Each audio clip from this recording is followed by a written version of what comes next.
Hello and welcome to Geek Speak with Envision IT, a podcast for business leaders and technology experts that like to stay on top of the latest security news and listen to interviews with insightful industry leaders.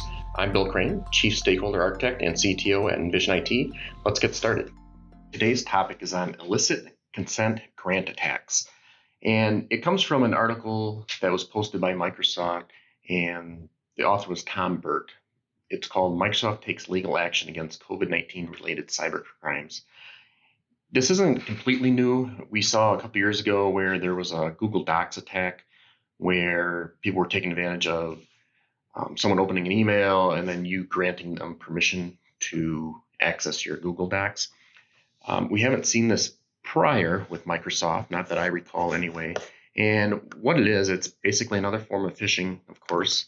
And what happens is instead of it's a phishing attack with maybe some malicious payload, this is actually they're taking advantage of the ability to have you open an email, and what they're doing is they're oftentimes right now is they'll have some sort of COVID-19 related topic. So they might say look like it's an Excel sheet with COVID-19 bonuses, or maybe it's a quarterly report or financials, something make you quite interested in that. And it looks very much like a OneDrive or a SharePoint type document.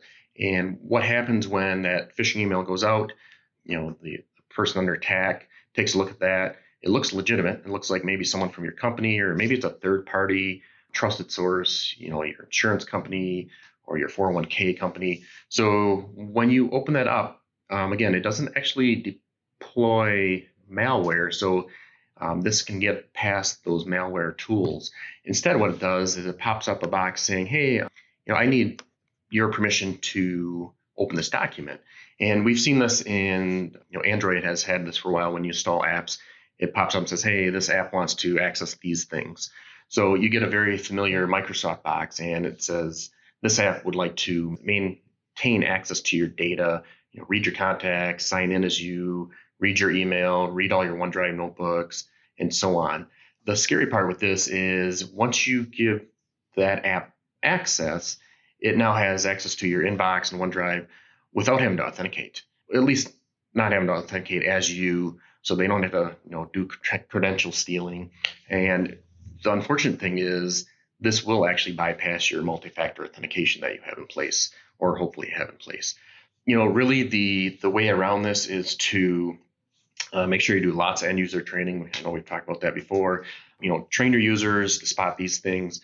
Also, something we see a lot of is disabling auto forwards in your Outlook. So, preventing people from stealing content out of there as well.